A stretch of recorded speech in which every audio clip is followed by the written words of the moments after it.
Naman kay barato dito chicken anante. Mag ano lang ta.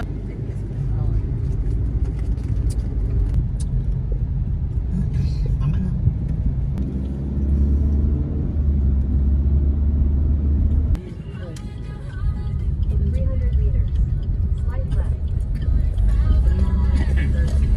In 300 meters, slide left.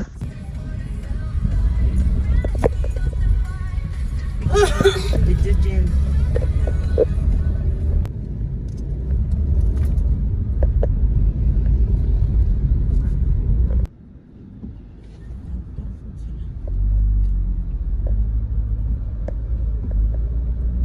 Kasi may nakaunaling matagdailay niya. Sila community po to.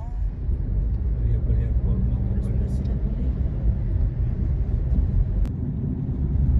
mga pare-pareho forma ang balay nila po. Yawa. Sa division yan. Adi. Pero wala nga wala ka di ka usuka. Ikaw to doon.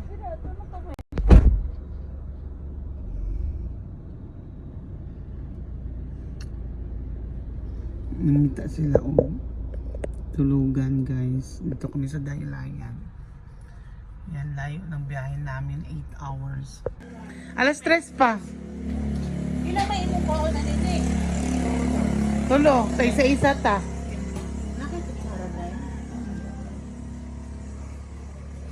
Ay, painit oh. Nami dali sa karinderya. Ay, Dili mo nga matanggal o na ano, nauga. Nauga sa inyo. Ang sabaw niya ba? guys. Jel. Yan. Asa ta, Jel? Girlfriend ako amin. Barangay Dahilayan. Sa Bukidnon. Ugma na namin mag-tour kasi wala nang oras. Sayang din yung entrance namin pag tuloy namin ngayon. Vlogger kami, kuya.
Punta na sa doon ninyo, pila kung sa bahan.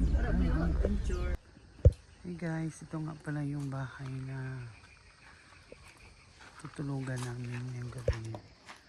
Yan, Dahilayan roadside. Yan. Karating lang namin guys. Tingnan mo naman yung sasakyan. Sobrang dumi.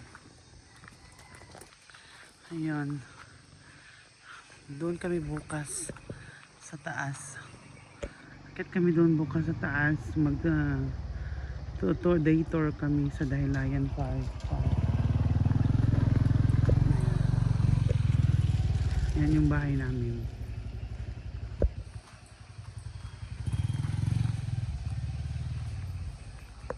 Boy! Naan sa kadra? Luto, dito, da. Luto ng telepon. Nya, Jel. Ikaw, Jel. Wala yung aircon tugnaw kay Dri sa Bukidnon. Nandito kami sa transient house guys. Naka-transient kami. Luto kami ng dinner, isda prito. Yan ako yung suon. Nga, anong feeling mo dyan? Ano masasabi na naigda nung kayo po na si Madam? Yan si Madam. Kasi nag-ano tuton.